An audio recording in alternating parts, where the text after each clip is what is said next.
नमस्कार साथियों। भोजन समान, फिर एक त्याज्य, दूसरा पूज्य क्यों, और दलित को आखिर कब तक समाज रखेगा दलित, इस विषय पर मैंने दिल की बात की तो बुद्धिजीवी वर्ग से जुड़े अनेक लोगों ने सोशल मीडिया पर जमकर टिप्पणी की।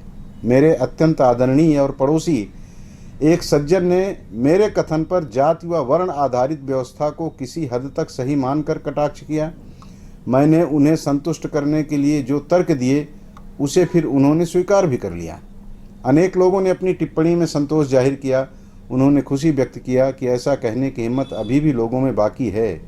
मैं ऐसे अपने सभी शुभचिंतकों से कहता हूँ कि सच कहो और स्वीकारो, वरना भ्रमित रहोगे और अपनी परंपरा, संस्कृति व भारत के उज्जवल भविष्य के साथ खिलवाड़ कर एक दिन हम सब इस फानी जहाँ को अलविदा कह जाएंगे और हमारी संतति ही हमें याद करते हुए हमें कोसेगी, हमें क्षमा नहीं करेगी। जिन लोगों ने मेरे कथन को समर्थन दिया उनको साधुवाद। तल्ख टिप्पणी भी की गई ऐसे लोगों को भी मेरा प्रणाम।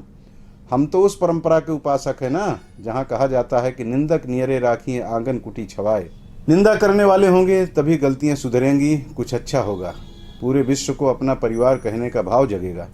भगवान श्री कृष्ण ने शूद्र को लेकर गीता में क्या कहा, इसे लेकर भी मेरी टिप्पणी पर खूब टिप्पणियाँ हुई। उस टिप्पणी पर भी मैं यही कहूँगा कि श्री कृष्ण ने ही कहा था कि गलती करोगे या गलती का घड़ा भरेगा तभी फूटेगा। जो सनातन धर्मी गलती कर रहे हैं या धर्म शास्त्रों में वर्णित विषय की गलत व्याख्या कर बुद्धि रंजन कर रहे हैं वह भी समझ जाएं, क्योंकि वह इहलोक और परलोक दोनों बिगाड़ रहे हैं। अब देखिए ना, हमारे यदुवंशी भाई क्या कर रहे हैं।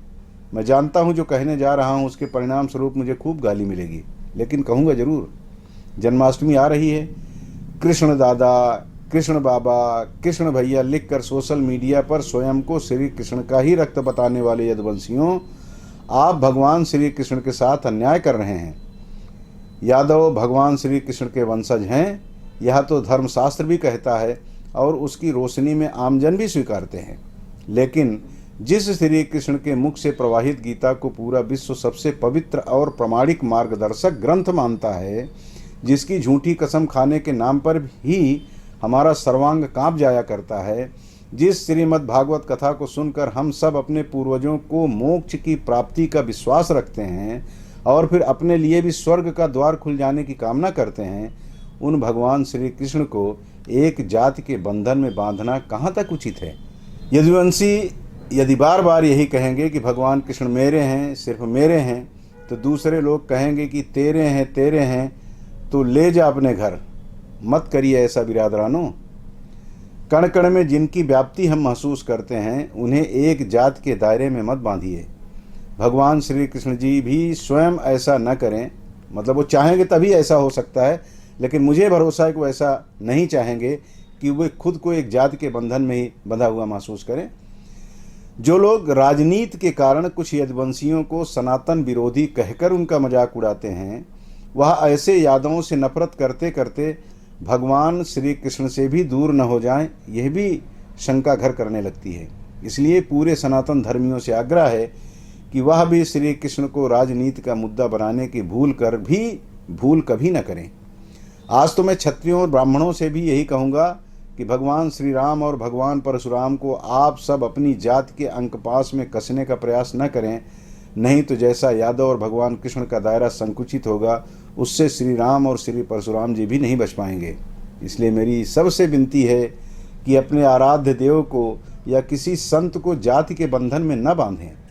उन्हें मनुष्य होकर इस धरा पर आना था तो किसी न किसी कोख का सहारा तो उन्हें लेना ही था। बस इतना ही माने कि हम सौभाग्यशाली थे कि प्रभु या संत ने हमारे पूर्वजों को चुना, लेकिन वह सिर्फ उस जननी या जनक के खानदानी नहीं हुए, बल्कि पूरी कायनात उनकी प्रतीक्षा कर रही थी। वह आए और अपने कृतित्व व व्यक्तित्व से 14 भुवन को आह्लादित कर दिया। और हाँ, अंत में आज आपको प्रख्यात कवि डॉक्टर उर्मिलेश के गीत सुनाता हूँ, जिसमें वह कहते हैं कि टीवी पर गीत गाओ हम एक हैं, रेडियो पर मिमियाओ हम एक हैं, विज्ञापन में दिखाओ हम एक हैं, मंच पर चीखो चिल्लाओ हम एक हैं, किंतु इससे न कोई काम बनेगा, मेरा कवि तो यह खुले आम कहेगा, जब तक कानूनों में दूरी रहेगी एकता की भावना अधूरी रहेगी। जय श्री कृष्ण, जय हिंद।